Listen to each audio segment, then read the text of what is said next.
So do you practice good coughing and sneezing etiquette? Does that sound a little strange to you? Well, the CDC has an entire page dedicated to that. Watch this video to find out more. Let's go.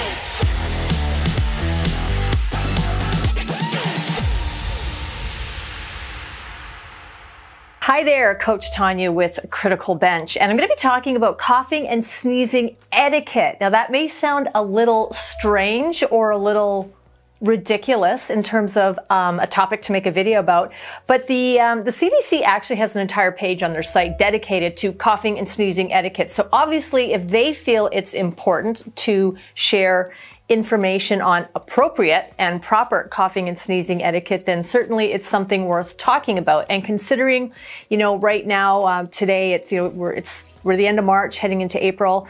As all of you are well aware of, there is a very scary virus, coronavirus, COVID-19, that is, it's all over the planet.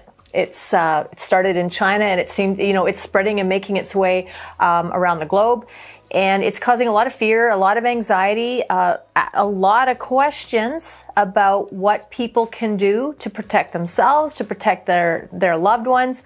So and knowing that the virus is spread through droplets, you know, when you cough and when you sneeze, you spew droplets. So it's, you know, coughing and sneezing etiquette is not something to be taken lightly. It's something that, you know, maybe we could brush up our etiquette a little bit. But first, I do want to tell you about a product we have. If you have maybe neglected your health and wellness, maybe you have not really made it a priority, you know, nutrition and all the good things that you need to do to be healthy and strong, have a healthy and strong system overall, which means a healthy, strong immune system and immune function, then you want to click that pinned comment below, because we do have a product there. It's a great little kickstart product, a 3-day kickstart that's actually going to get you set on track, and will provide a lot of guidelines and resources and tools to help keep you on track, making your health and wellness a priority, keeping you as healthy and well as possible moving forward. Because the best defense we have against anything is in taking the very best care of ourselves and making sure that we are putting the best in, doing the best things with our bodies to promote health, wellness, and strength, okay? So, coughing and sneezing etiquette. Well, how many of you, when you cough and sneeze, you cough or sneeze into your hands? Now, that's not wrong. It's not wrong. Now, I can remember when my kids were very little and they started preschool, I can remember them being taught, I mean, I did it with them at home, but even in the school system, they were being taught to cough or sneeze like this into their arm.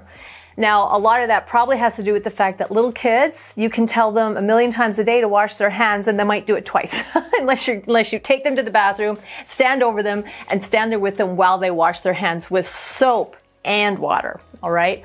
So it's about teaching a behavior. But there's also, you know, it's a good behavior for adults as well. Think about it. You're not always somewhere. I mean, when you sneeze and or cough, are you always at home where you have access to soap and water? Are you always in a building or a place where you have access to a restroom or a sink that has soap and water? Not always, okay? Now, if you are out for a bike ride or you're hiking or maybe you're out at the beach and you cough into your hands and you don't have access to soap and water, is it the end of the world? No, it's not. And this is not to be, I'm not being militant here with this, but I am wanting to impress upon you the importance of proper etiquette, especially when we're in a potential pandemic crisis, okay? And we're actually wanting to do everything we possibly can to contain and not spread the virus ourselves, because we all know that a lot of times, you know, you can be sick or you can have a virus and you may not ever become sick with it, but that does not mean that you are not able to spread it to others. So coughing and sneezing. If you cough and sneeze into your hands, you want to wash that stuff off. All right, because what are you going to touch next? Where are you going to go next? Even in your own home, okay? Just because you're coughing and sneezing and, you know, then you go and touch the counter or you go to the fridge and start handling food doesn't mean everybody else wants to touch all that nastiness that just came out of your mouth, all right? So the first thing you want to do is you want to get to somewhere. If you do that into your hands, wash your hands with soap and water. And the CDC recommends 15, I think it's 15, I've seen 15 and 20 seconds. But the sort of the measurement or the way to measure that is singing or humming happy birthday twice.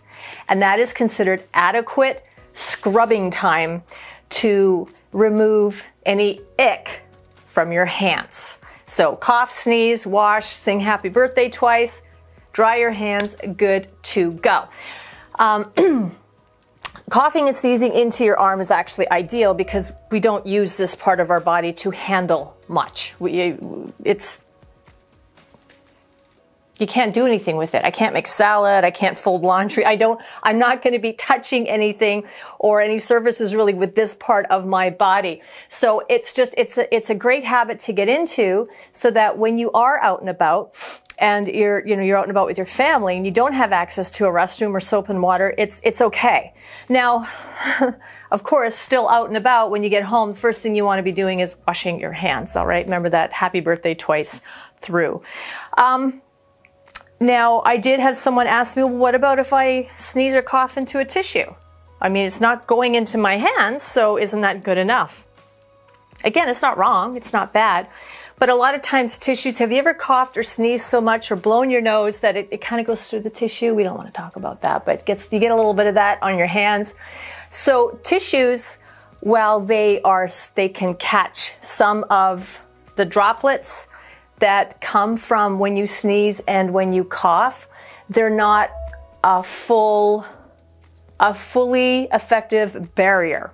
So again, the first thing you want to do is take that tissue, throw it into a trash bin, and then you still want to make sure you can wash your hands with soap and water. Happy birthday twice through. Now,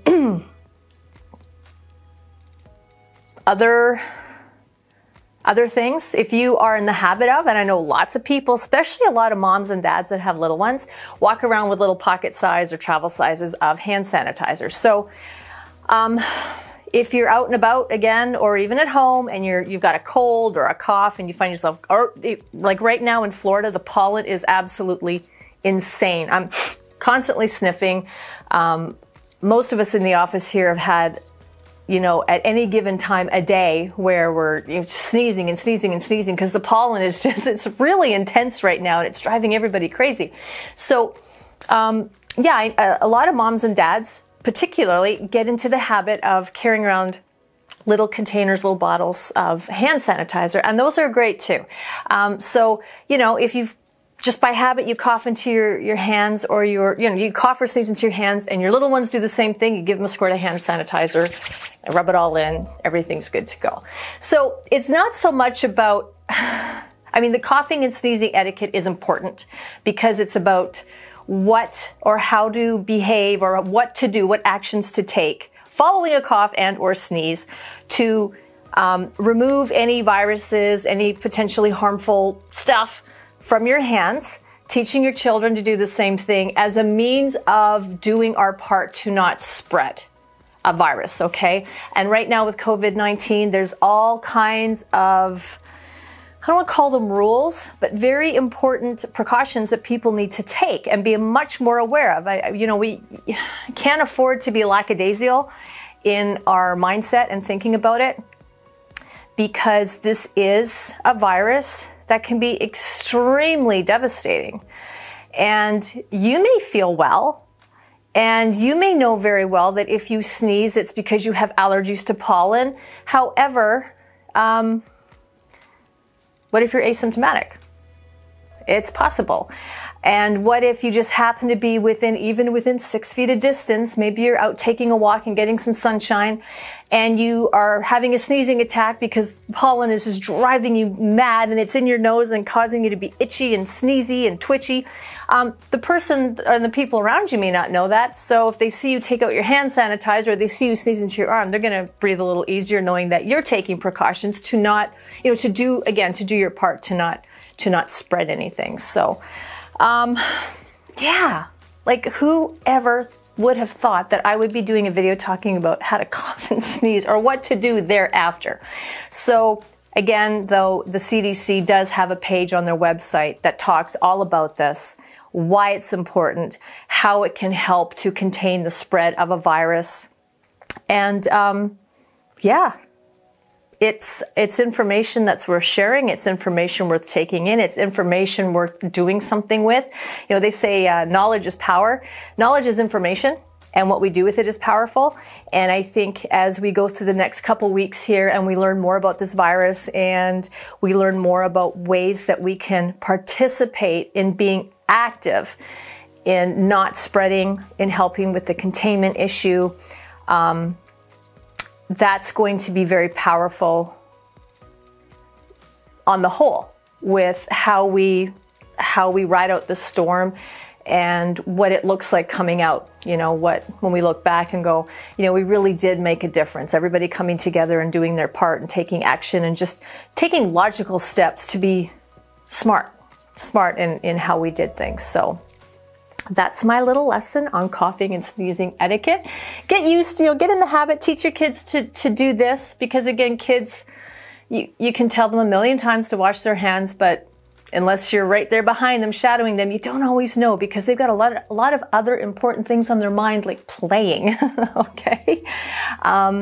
Yeah. So thank you for watching. If you liked the video, please give it a thumbs up. Don't forget to click that subscribe button and that notification bell so you don't miss any more of our great content. And before you leave, please check out that pinned comment below for a great product for a 3-day protocol that is going to help get you on track with making really good choices, really good lifestyle choices with diet, all kinds of things to give you a kickstart, a catalyst to get you back on track for supreme, I'm going to say supreme, that's such a great word, but really just to get you back on track with putting your health and wellness first, making that a priority, making good choices to really have you functioning optimally.